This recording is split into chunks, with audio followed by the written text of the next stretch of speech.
Henri. Henry, nice to meet you. Same here. Hello, how are you?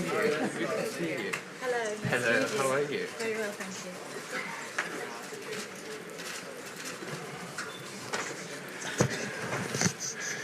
All right, well, photographers are at it for a few extra seconds. I'd like to Pendant remind que you les that, photographes the press font leur conference travail, will j'aimerais start vous rappeler que la momentarily, conférence de presse va that commencer if you dans un want to ask instant. a question, please raise your hand a little Si bit vous ahead of avez time des so that I questions, can veuillez see lever you. la main un petit peu à l'avance And pour more que je importantly, puisse so vous that voir the et ladies surtout going pour up que and les down the aisle hôtesses can get aient to la you, give you the possibilité microphone. de vous When you have the donner le microphone, please micro. stand Parlez up, seulement introduce lorsque yourself, vous avez le ask the micro. question, Vous pouvez vous and then lever, give the poser la mic back. question et rendre Thank you ce very micro. much. Merci beaucoup.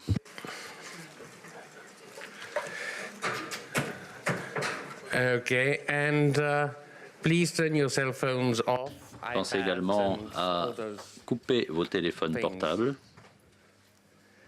Hello everyone and Bonjour à welcome tous, to the press bienvenue conference à for notre conférence Mr. de Turner. presse pour Mr. Turner. And I will start from the Nous very allons end commencer par le of bout the de table, la table, from me, anyway. par rapport à moi en tout cas. She's worked with this director Elle a travaillé avec Mike Lee, réalisateur, de très nombreuses fois, notamment pour Vera Drake et pour Topsy Turvy, Madame Georgina Love.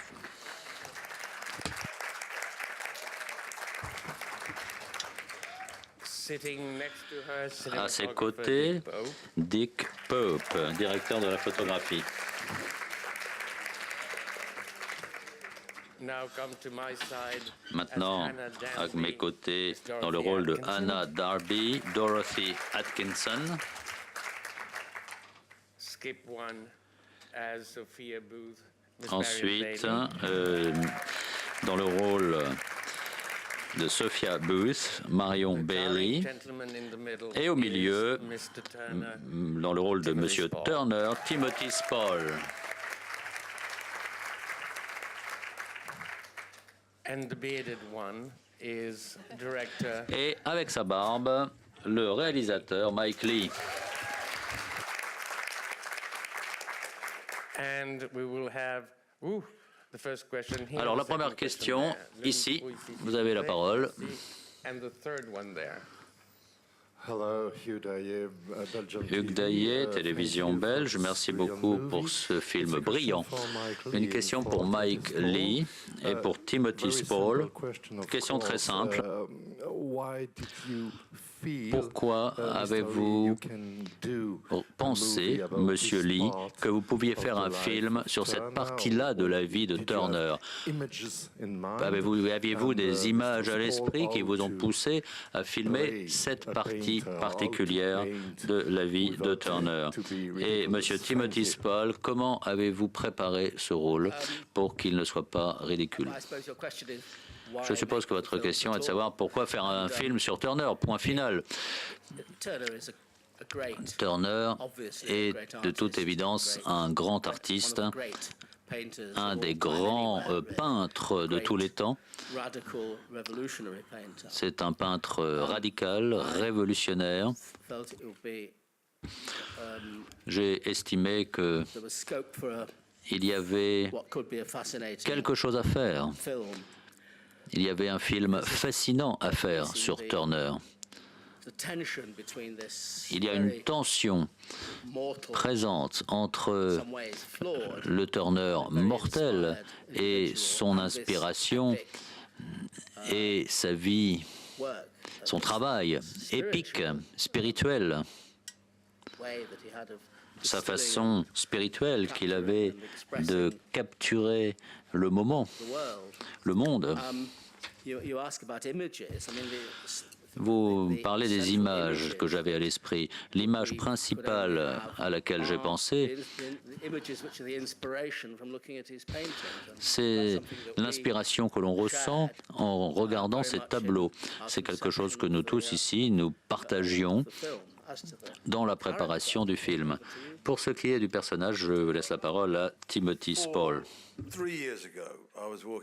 Il y a 3 ans, je me trouvais à Greek Street ou à Soho, où il y a les bureaux de Mike Lee,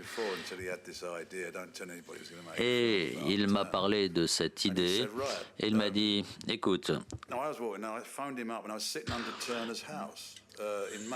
je pense à Turner et on s'est appelé plus tard et il m'a dit, tiens, on va se lancer, on va faire ce film dans les 3 ans, dans les 2 ans et demi, m'a-t-il dit.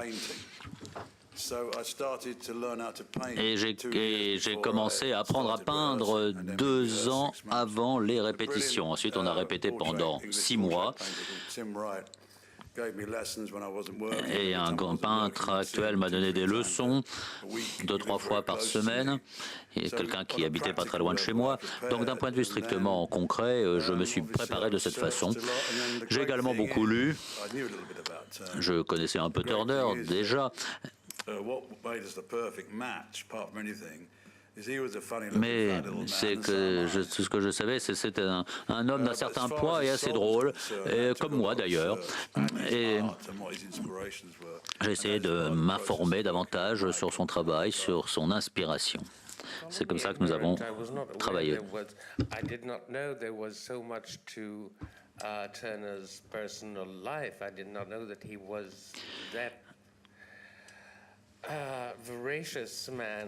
Je ne savais pas qu'il était aussi vorace dans tous les domaines de la vie.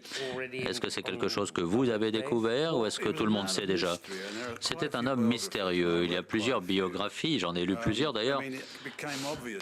Et il est évident que pour moi, et c'est cela qui fait que ce film est merveilleux, c'est que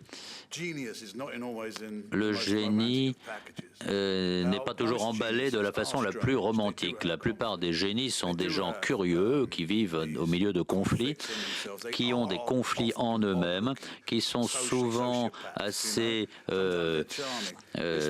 difficiles, qui ont du mal à vivre en société. Et cet homme-là était comme cela. C'était un homme qui avait l'air d'être un homme un travailleur, mais il avait cela en lui qui le poussait à peindre. Il a pu exprimer toute cette synthèse, toute sa vision, assimiler tout ce qu'il y avait d'intéressant autour de lui. Il a absorbé le travail des autres peintres également. Donc, d'un côté, il était un peu brutal, mais en même temps, il avait beaucoup d'amour en lui, mais il ne savait peut-être pas quoi en faire. Et il avait ce génie en lui, il avait cette vision géniale en lui. C'est cela que nous avons essayé d'approfondir.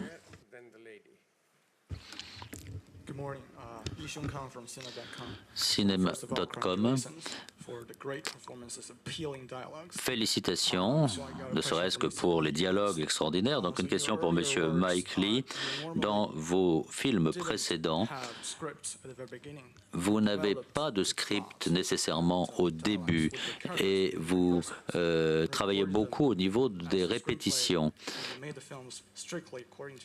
Alors qu'ici, vous avez fait cette fois-ci, vous avez fait un film sur Turner, qui est une figure historique de l'art.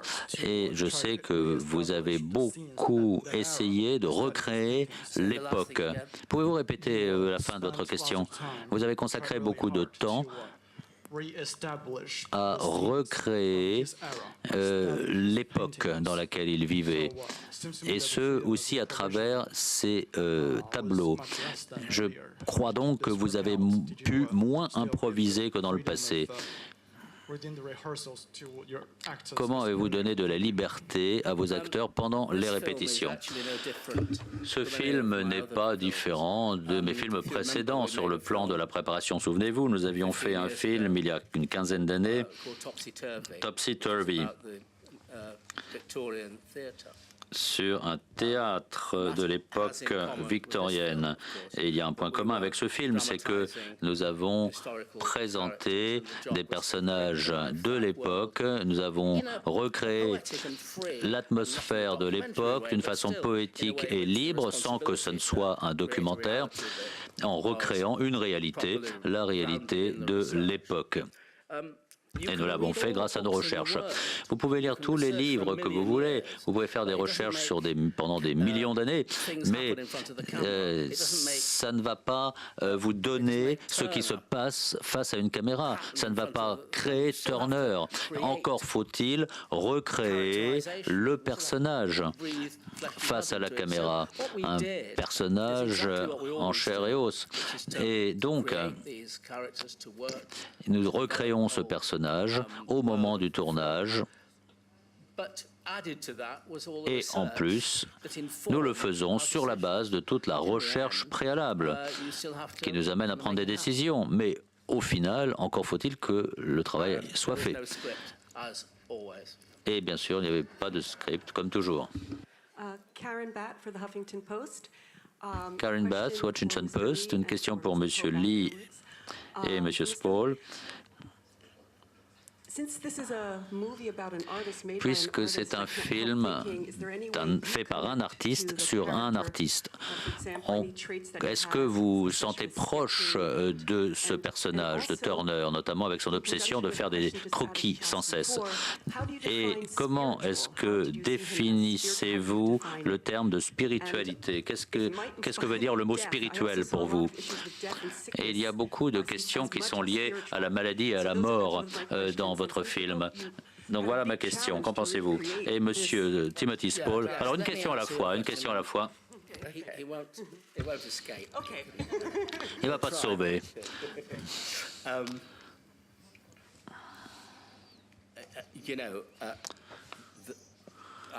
I've been asked a number of times, though you're not quite asking me this. On m'a demandé plusieurs fois si ce film est une sorte d'autobiographie. Ce n'est pas le cas. D'autre part, il y a des éléments qui sont tout à fait clairs et sur lesquels on ne peut pas négocier. Premièrement, lorsqu'on fait un film sur quelqu'un, sur un personnage, nécessairement, il faut qu'on se sente proche de ce personnage et qu'on le comprenne, quel que soit ce personnage. Et secondo, nous sommes des artistes, donc nous comprenons de façon naturelle le territoire sur lequel nous faisons un film. Mais il n'y a pas là une sorte d'effort narcissique de notre part. Avec respect, je vous ferai remarquer qu'on m'a souvent posé des questions difficiles lors des conférences de presse, notamment ici à Cannes. Mais comment est-ce que je peux définir le mot spirituel? Ça, c'est une question très difficile.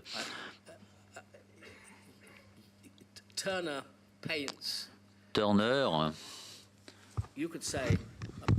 on pourrait dire qu'un peintre peint ce qu'il voit. Un peintre se trouve dans le haut d'une falaise et il peint le ciel, il peint la mer devant lui. Et on sait qu'il y a de nombreuses personnes qui font de la peinture, qui mettent sur un tableau ce qu'ils voient. Ils le font aussi avec des appareils photographiques. Mais lorsque Turner peint, il voit au-delà du ciel, au-delà de la mer, et il nous montre sur son tableau l'expérience qu'il vit et qui va au-delà de la surface des choses. Et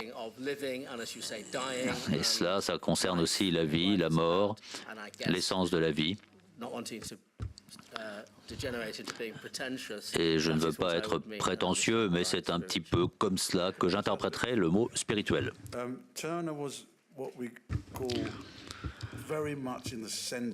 Turner est le peintre du sublime, pas dans le sens qu'on donne à Sublime aujourd'hui, mais Sublime dans un autre sens. Sublime quant à la tension entre la beauté et l'horreur de la nature. L'horreur et la beauté de la nature. Et ça, c'est quelque chose qui touche également à la peinture romantique. Les romantiques sont les premiers à avoir peint ce qu'ils ressentaient dans leur vision. Mais le sublime porte sur l'horreur et la beauté et la futilité de l'homme au milieu de tout cela. C'est cela que Turner a essayé de nous montrer. Une question maintenant pour Monsieur Dick Pope. Ça doit être très difficile de recréer la beauté d'un artiste comme Turner. Quels ont été vos choix? Car les scènes que vous avez tournées sont très belles.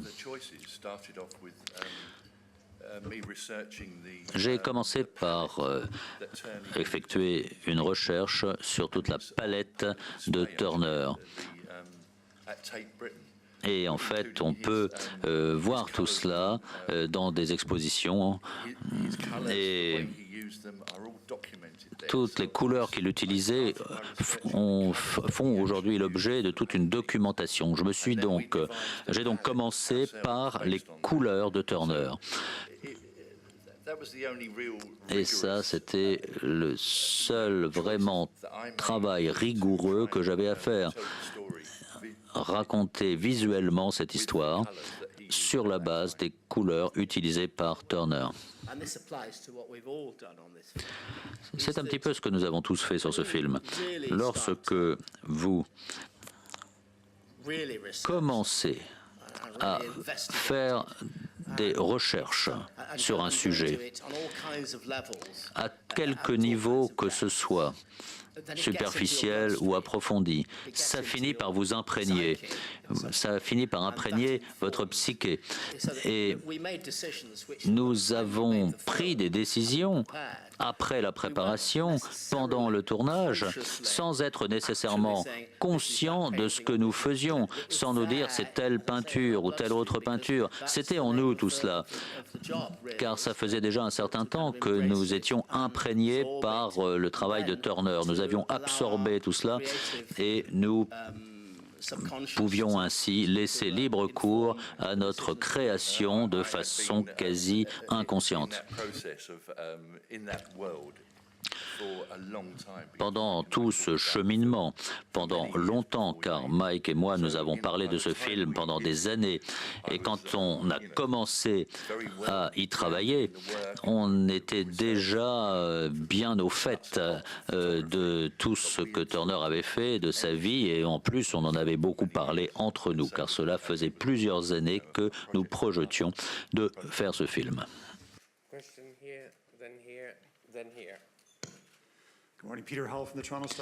Peter Hull, Toronto Star. Félicitations pour ce film. Question pour Mike Lee.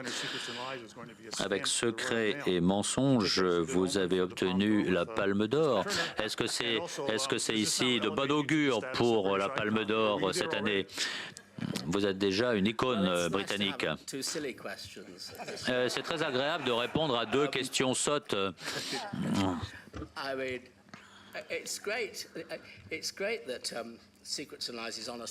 C'est très bien que Secret et Mensonge soit sur un timbre à la poste britannique. Mais malheureusement, c'est un timbre plus cher que ceux que j'utilise habituellement quand je poste une lettre. Alors, le service de communication de la Poste britannique m'a demandé si je pouvais ajouter une citation à ce timbre. Et la citation, c'est « J'espère ».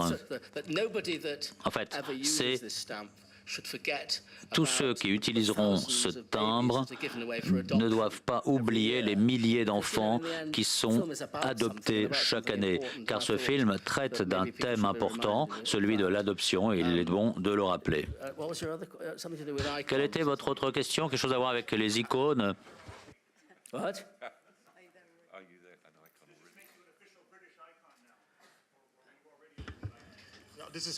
Vous êtes une icône britannique aujourd'hui, vous avez ce statut actuellement. J'espère sincèrement que je vais résister à la tentation de devenir l'icône que vous suggérez. Je ne vais pas me laisser aller à cela. Quand on est accusé d'être excentrique, on ne sait pas si on l'est. Je pense que je sais, comme vous le savez, que nous avons tous un petit côté excentrique.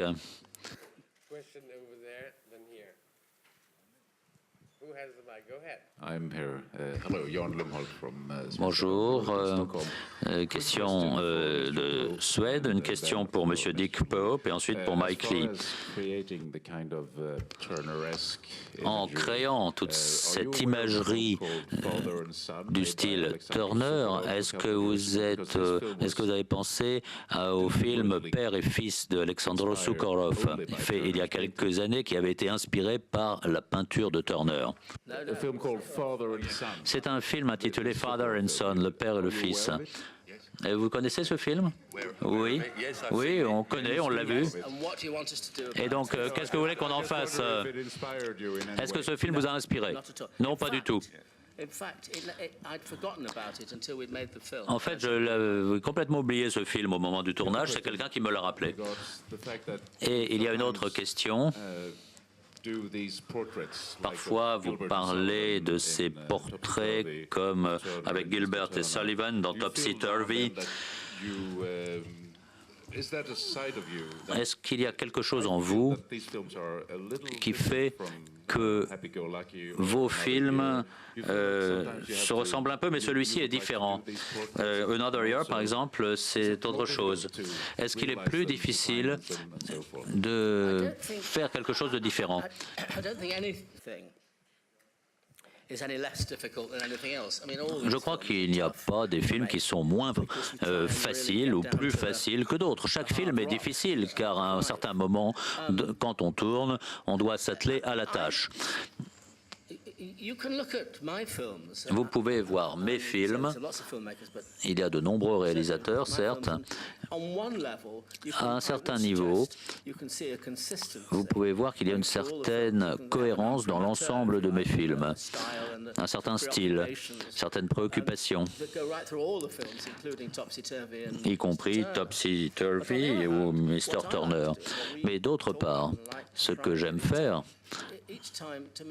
c'est qu'à chaque fois, on essaie de faire un film différent tout en restant dans le même genre.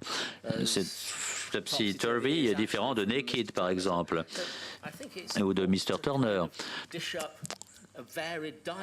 Donc, on change de régime alimentaire, comme quand on va dans un restaurant, par exemple. C'est la même chose.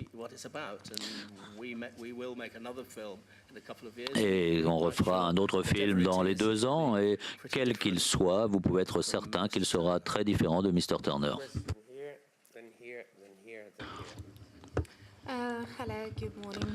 Bonjour, je représente un journal norvégien. Félicitations pour ce film que j'ai trouvé très touchant.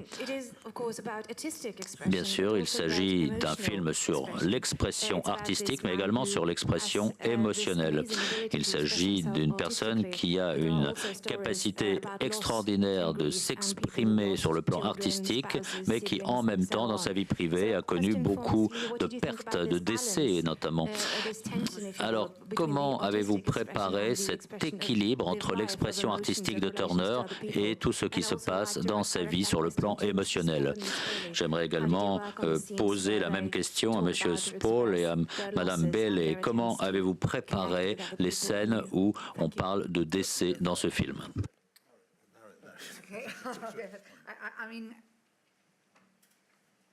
I suppose the first thing to say is that life in that period, and my character, Mrs. Booth, who was a working class. La vie dans cette période était différente. Madame Booth, qui est mon personnage, avait une vie difficile à l'époque. Il y avait de nombreux décès chez les enfants. Et je voulais présenter mon personnage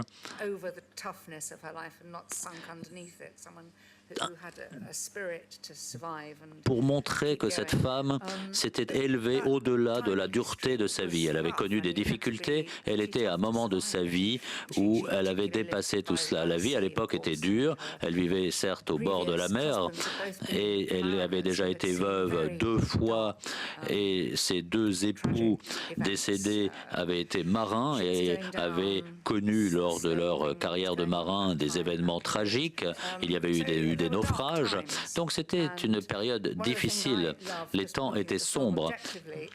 Et dans ce film, on essaie de s'élever, de passer de l'ère géorgienne à l'ère victorienne, une époque où la vie était un petit peu opprimée, dans le sens où les gens essayaient d'être un peu plus respectables par opposition à la période précédente. Alors, il y a certaines scènes qui montrent tout cela.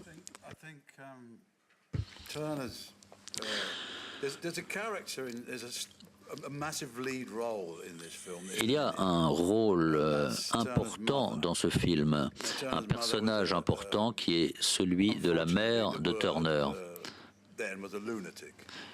dont on dit qu'elle était instable et psychologiquement et qui a rendu la vie difficile à son mari, le père de Turner. Et nous avons décidé de parler de cela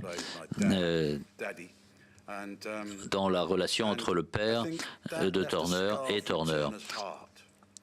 Et ceci a laissé des traces dans le cœur de Turner. Et cela a créé une certaine instabilité dans ses relations avec les femmes. Plus tard, lorsqu'il rencontre Madame Booth, qui est cette femme très belle, profonde, simple, ça adoucit son âme. Et c'était une sorte d'amour. Il y avait toute une chaleur qu'il trouve ainsi dans sa vie. Il avait reçu, certes, cette chaleur de son père, mais jamais d'une femme. Et il n'avait jamais permis à sa servante de lui donner cela. Donc là, il a la possibilité de s'exprimer, d'exprimer ses sentiments réellement. Ensuite, lorsqu'il était enfant, il était allé à l'école dans la ville où vit Madame Booth, à Margate. Il y avait perdu 2 camarades. Et il tombe amoureux de Madame Booth, ils se mettent à vivre ensemble. Et c'est le même endroit de Margate où ma propre mère a vécu pendant 12 ans. C'est une coïncidence. Et ils sont amoureux et elle reste jusqu'à l'agonie de ce peintre. Et il y a quelque chose en lui qui est complètement figé, qui est une douleur incroyable, qui commence à s'adoucir, à s'ouvrir.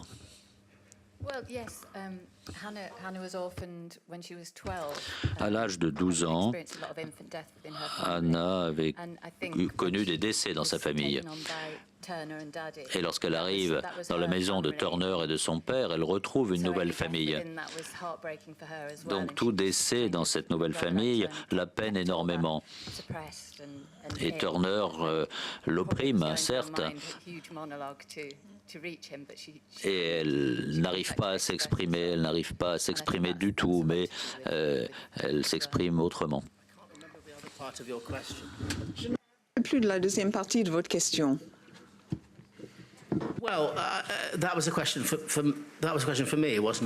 C'était une question qui m'était destinée, je crois. En fait, il me semble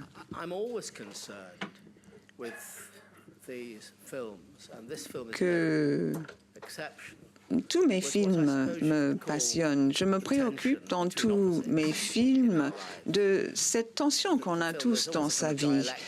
Un film est toujours dialectique. Il y a ce que nous sommes, il y a ce que nous espérons devenir, et puis il y a la réalité de la vie par rapport aux rêves. Il y a cette tension constante à l'intérieur de nos vies.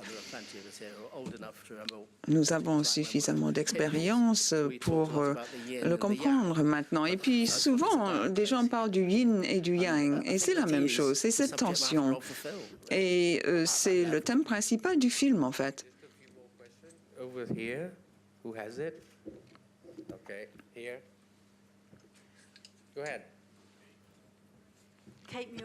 Kate Muir, The Times. Félicitations, Monsieur Spoll. Le jeu d'acteur est absolument extraordinaire. Comment est-ce que vous avez réussi à faire tous ces bruits à la place du dialogue? Oui, tous ces bruits ont surgi de façon presque naturelle de cet instinct, de ces émotions. En fait, je suis un autodidacte, je suis un homme très intellectuel dans la vie. J'ai des millions de choses à dire, mais je ne les dis jamais. Et donc, en fait, tout est résumé dans ces bruits.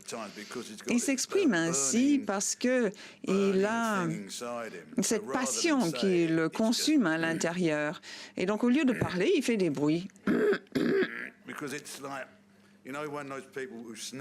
C'est un peu comme les gens qui éternuent, qui font un bruit très bizarre. C'est ça. C'est comme les gens qui éternuent et qui ensuite font des bruits qui explosent dans la bouche. Et lui, il fait ces bruits et c'est une forme d'expression. Il y prend goût. Voilà.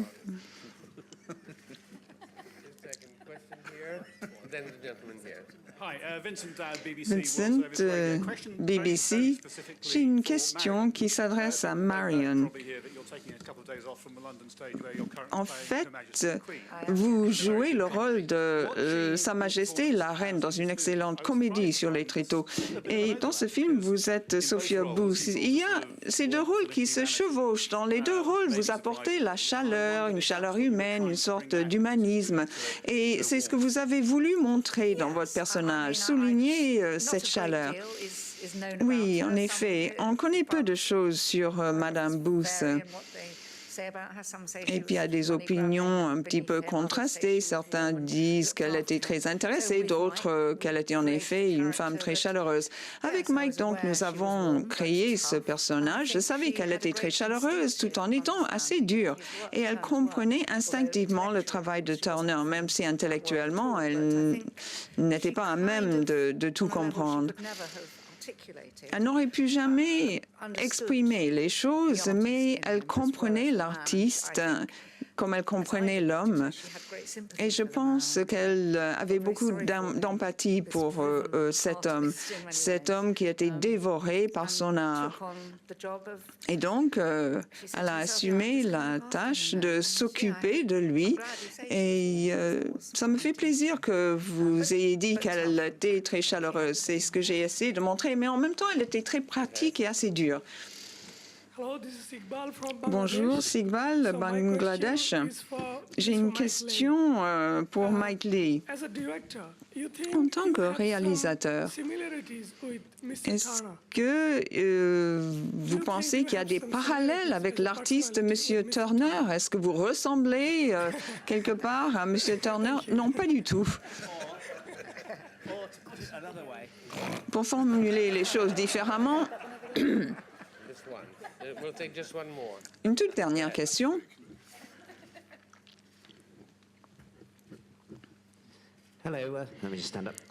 Bonjour, bonjour Mike. BBC, Asie. Margate, est-ce qu'on peut parler de glamour puisqu'on est à Cannes? Pourquoi est-ce que Turner aimait Margate? Pourquoi est-ce que vous n'avez pas tourné à Margate? Je crois que vous avez choisi Plymouth à la place. Je vais peut-être donner la parole à d'autres pour répondre à cette question, mais bon, pour tout vous dire, la lumière dans cette partie-là du Kent est absolument extraordinaire. Turner s'y est rendu, il y a été envoyé à l'école d'ailleurs quand il était très jeune. Et c'est à ce moment-là qu'il a découvert la lumière du Kent. Et c'est extraordinaire. C'est là, au bout de l'estuaire, juste en face de la France. C'est magique. La lumière que l'on observe près de l'île de Thanet est une des plus belles lumières de l'Europe. Et en fait, il ne connaissait pas le reste de l'Europe, mais c'était sa conviction profonde. Oui, est-ce que vous voulez parler de la lumière?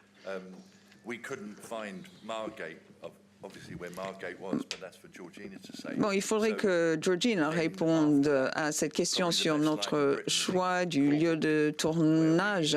La meilleure lumière en Angleterre, c'est dans le Cornouailles, qui est un endroit absolument magnifique qui a attiré des artistes depuis des générations. Nous avons eu la chance d'avoir donc un temps magnifique pendant le tournage. Chaque jour, c'était un bonheur. C'était un été absolument magique, un des plus beaux étés que je connaisse. Il y a évidemment plusieurs raisons à ce choix. Nous avons trouvé un très bel endroit dans cette partie de l'Angleterre et voilà donc les raisons de notre choix. Oui, Margate, dans les années 30 et 40, était extraordinaire. Bien, le film n'a guère été vu, mais il y a des gens qui connaissent bien Margate et qui auront des objections sérieuses, parce qu'ils vont me dire que Margate dans le film ne ressemble en rien à Margate dans la vie réelle. Mais voilà, c'est notre représentation de Margate et ça sert bien comme endroit dans le film. Et sur cette note, nous allons terminer notre conférence de presse. Je vous remercie d'y avoir assisté.